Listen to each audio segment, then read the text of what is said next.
میں 1991 میں گیا تھا گجرانوالے جماعت میں، تو ایک لڑکا ملا بنو کا، چوتھے سال میں تھا۔ کہنے لگا میں 3 چلے لگا کے مدرسے میں آیا۔ مدرسے میں آنے کے بعد میرا ذہن تصوف کا بن گیا۔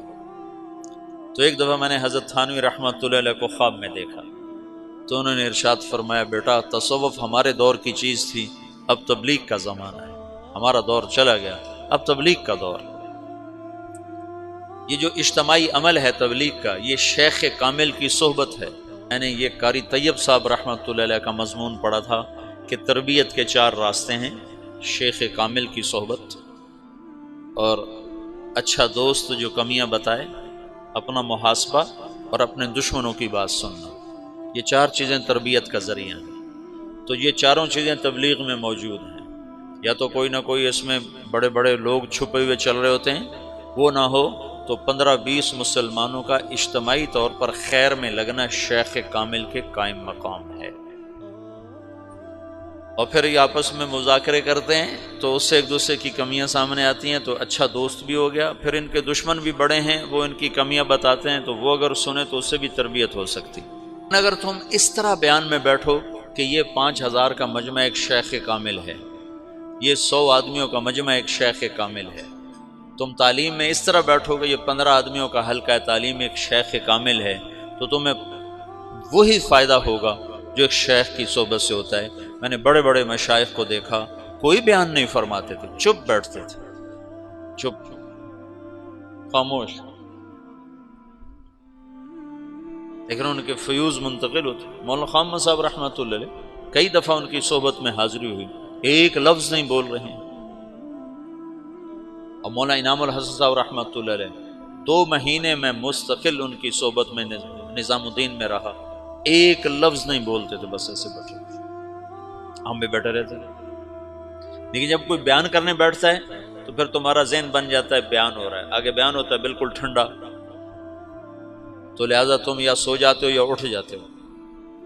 تو تم بیان کو اور ہدایات کو اور تعلیم کو اس عنوان سے لو کہ شیخ کامل ہے۔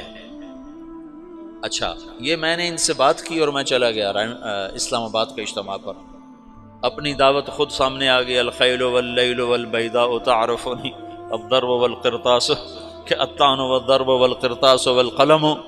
وہ متنبی کے غلام نے کہا، کدھر بھاگتے ہو؟ این انت من قولک الخیل واللیل والبیداء تعرفنی، کہ قتلتنی قاتلک اللہ، اور واپس آ کے لڑا اور مر گیا۔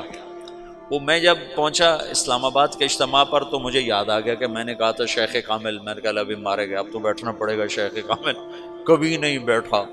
مولانا سعید خان صاحب کے بعد کوئی نہیں بیٹھا، تو میں بیٹھ گیا۔ عصر کے بعد ایک عام بھائی بیان کر رہے تھے، بابر صاحب رائمنڈ کے مقیم بیان کر رہے تھے، میں عصر سے مغرب مسلسل بیٹھا اس تصور کے ساتھ کہ میں یہ جو 40-50 ہزار کا مجمع ہے یہ ایک شیخ کامل ہے۔ اب یقین مانو میں پورے فائدے کے ساتھ بیان سے اٹھا، میرا سینہ کھل چکا تھا۔ پھر مغرب کے بعد مولانا جمیل صاحب کا بیان تھا، امام جو ہیں، ان کا بیان بالکل سیدھا سادہ پنجابی لہجے میں اردو بول رہے تھے، لیکن میں 1 گھنٹہ بیٹھا، پورا استفادہ ہوا۔ پھر ظہر کے بعد میرا معمول سو جانے کا ہے، میں ظہر کے بعد جاگتا ہوں، سو جاتا ہوں، لیکن ظہر کے بعد مولوی فہیم صاحب کا بیان تھا 2.25 گھنٹے، 2.25 گھنٹے۔ میں اس کو اگر بطور بیان بیٹھتا تو میں 2.25 منٹ بھی نہ بیٹھ سکتا، میں 2.25 گھنٹے ایسے بیٹھا رہا اس تصور میں کہ میں ایک شیخ کامل کی صحبت میں ہوں۔